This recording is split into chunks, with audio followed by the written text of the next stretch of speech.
Dia ngomongnya uang. Oh, duit gimana? Untung berapa lu? Uang, uang, uang. Dan tiap ada orang ngedengar ngomong uang, telinganya tuh langsung rebing. Wah, yang menarik cuman ngomong uang. Berkelahi karena uang, berkeringat karena uang, habis waktu demi uang. Demi Allah, apa sih namanya uang? Uang cuman kertas pindah. Uang cuma kertas pindah. Kerja 1 bulan, kasih gaji. Berapa lama pegang uang itu? Enggak lama. Bawa ke rumah, Bu, nih gaji, udah pindah. Hanya untuk itu. Memang disembunyikan sebagian, ya. Tapi sampai ke pom bensin, full tank, keluar. Ban meletus, keluar. Ibu dapat uang, alhamdulillah. Berapa lama ibu pegang? Oh, belum 6 hari, Bu. Ini buat cicilan, keluar. Buat sekolah, keluar. Hanya 2 jam. Hanya untuk itu. Saya pernah dengar koruptor ngambil uang rakyat, disimpan di tembok.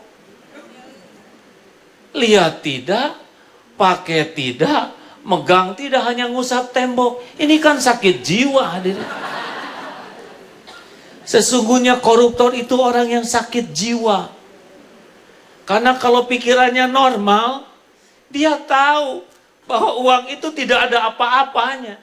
Banyak yang menyembunyikan uang, disimpan di bank, lihat tidak, megang tidak, pakai tidak, hanya ada catatan. Catatan gampang, mau saya bikin kan? Hanya catatan, makannya segitu-gitunya. Ayo silakan Pak, makan kambing guling.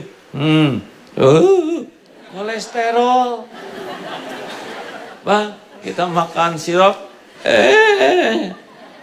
Sakit gula. Ayo mau duren.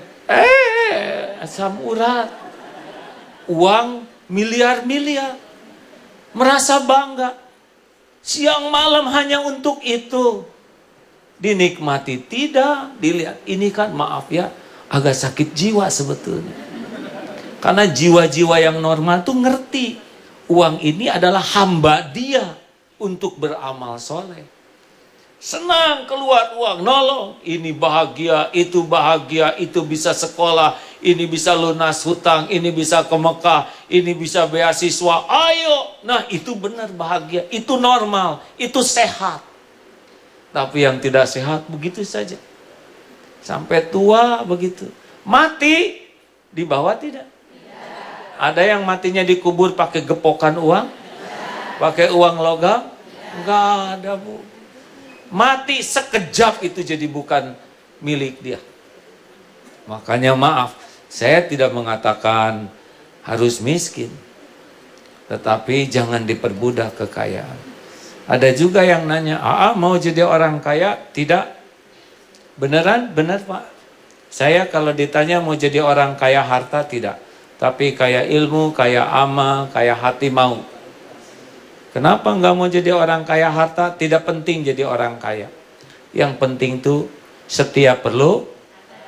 Bukan ada, Bu, cukup. Ada juga kalau nggak cukup pusing. Perlu 2 juta, adanya 2.000 kan stres, Bu. Jadi tiap perlu, cukup. Itu yang penting. Perlu buat makan? Cukup. Perlu buat anak sekolah? Cukup. Perlu buat beli rumah? Ya kan penting cukup, Bu. Beli ganti kendaraan? Buat ke Mekah? Buat sedekah? Mau apa kaya kalau gitu? Tidak penting masa mau makan kaya, mau sekolah kaya, tidak. Yang penting itu cukup. Benar? Dan cukup itu dalilnya wa may yatawakkal 'alallah fahuwa hasbuh. At-Tolaq ayat 3. Barang siapa yang hatinya hakul yakin ke Allah, Allah tahu hati kita, dan tawakal, Allah satu-satunya pemilik rezeki, Allah satu-satunya pembagi rezeki, Allah yang membuka, menahan, mengambil, dan semuanya hanya milik Allah, hanya dari Allah, enggak pernah minta-minta ke makhluk. dia kerja jujur menjemput rezekinya, karena yakin Allah akan memberinya, Allah jamin akan cukupi. Beneran Bu? Orang kaya belum tentu hatinya merasa cukup. Benar? Orang kaya belum tentu hidupnya merasa cukup. Tapi orang yang cukup pasti bukan cukup. Kaya lagi, kayak dasar pengen. Teruskan. Jangan diperbudak oleh harta, ya. Kita tidak disuruh mencari rizki, disuruh menjemput rizki. Kalau mencari antara ada dan tiada. Kalau menjemput pasti ada. Yang dicari itu berkahnya. Kita udah selesai nih rezeki kita tuh. Dibagikannya udah selesai. Tapi berkah atau tidak tergantung bagaimana kita cara menjemputnya.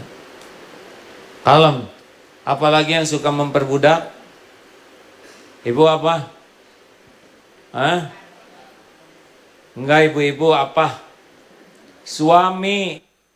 Banyak kaum wanita yang menuhankan suaminya. Suamiku, engkau adalah segala-galanya bagiku. Musyrik, ya. Tanpa dirimu aku hampa. Dusta, engkau adalah cahaya. Tanpa dirimu aku dalam gelap. Lebay. Untukmu wahai suamiku segala-galanya. Musyrik. Suami cuman makhluk. Ada yang suaminya sudah meninggal? Maaf. Acungkan tangan, boleh? Udah pada meninggal? Maaf. Boleh sedikit acungkan tangan? Tidak keberatan? Masya Allah. Ya. Ibu masih hidup? Saya lihat ya. Masih makan? Masih minum? Masih berteduh? Kalau gitu suami bukan siapa-siapa, ya kan? Kalau suami segala-galanya, suami memberi rezeki, suami meninggal, pada meninggal ini istrinya. Suami itu cuma hamba Allah, ladang amal bagi ibu-ibu. Sebagian ladang rezeki dari Allah lewat suami. Suami nggak ada, Allah yang ngasih rezeki. Buktinya ibu-ibu malah tambah bahagia sekarang. Mungkin, ya. Bu, jangan terlalu cinta sama suami, ya. Saya bukan mengatakan perwakilan suami, tapi tauhid mengharuskan tidak boleh terlalu cinta. Kalau terlalu cinta, ibu akan kehilangan pahala. Masak demi suami, dandan demi suami. Karena saking takutnya hati suami tidak cinta, maka lakukan segalanya. Hati suami itu dibulak-balik oleh Allah. Bukan oleh dandanan ibu, bukan oleh masakan ibu. Masak seenak apapun, Bu, kalau suami enek aja, lihat. Bener hadirin. Mau dandan stakar kebek, ya. Nih, ciri-ciri yang kurang ikhlas dalam berumah tangga itu pasti banyak sakit hati. Karena kalau sudah tauhid bagus, tidak akan sakit hati, Bu. Orang ikhlas tuh nggak punya sakit hati ke orang. Beneran. Nih ciri orang yang kurang ikhlas. Masak demi suami. Tahu-tahu suami pergi begitu saja. Pah, makan dulu. Nggak ada waktu, Bu. Pasti sakit hati. Suami nggak ngehargain jerih payah istri. Lalu manggil anak-anak. Anak, tuh gitu bapak kamu. Cari dukungan. Bapak kamu mah nggak punya perasaan. Ini udah akhlak buruk, Pak. Nggak punya perasaan, nggak menghargai sama yang jadi istrinya. Ditanya sama anak, kenapa dong ibu nikah sama bapak? Habis gada lagi, tahu. Ini lebih buruk lagi hadirin. Tapi bagi orang yang tauhidnya mantap, masak, udah niat, udah jadi amal. Kurang apa? Allah lihat enggak ibu masak? Kalau ikhlas jadi amal. Udah dibagus-bagusin piringnya, pakai dandanan, masakannya, itu juga jadi ama. Enggak dimakan, memang bukan rezeki suami. Kalau rezekinya pasti ditelan itu. Suami pergi, dimakan aja oleh ibu, kenapa rewel? Jarang ibu masak didandanin gitu ya. Nah jelas. Bu, gimana suami nggak makan? Dia memang bukan rezekinya. Ini rezeki pahala sabar buat saya. Enteng bu, demi Allah, enteng hidup ini. Kalau tidak menuhankan makhluk. Tahu kenapa kita sering sakit hati? Karena Tuhan kita adalah penilaian orang. Ingin dihargai, ingin dihormati, ingin dipuji, ingin dikagumi, ingin diperlakukan spesial. Itu Tuhan kita itu adalah makhluk. Sehingga ngabdi saja demi penilaian orang. Kenapa banyak cicilan? Karena pengen dipuji. Padahal yang muji tidak pernah bantu bayar cicilannya. Ini masalah. Benar? Saya tidak niat menyinggung Pak, tenang saja. Ada yang menjadi tua tuh stres. Karena menuhankan penampilan. Ingin awet muda. Enggak mungkin bu. Ibu direndam pakai cairan apa gitu. Nikmati jadi tua tuh bu. Nggak usah tahan napas terus, biasa saja. Karena ingin kelihatan langsing, tahan napas. Menderita. Ada orang yang diperbudak penilaian orang bu. Bukan tidak boleh berpenampilan bagus, tapi jangan diperbudak. Makin mahal, makin bagus, makin nyiksa. Oh iya bu.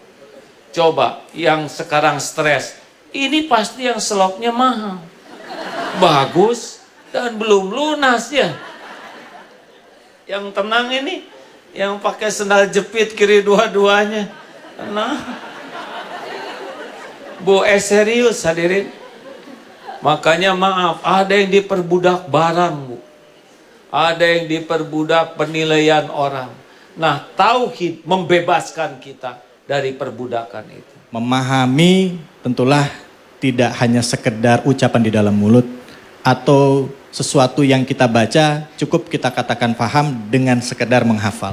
Tetapi menjalankannya seringkali menjadi sulit karena keadaan yang ada di sekitar kita memaksa kita untuk menggantungkan harapan seolah-olah bukan hanya kepada Allah tapi kepada yang lain.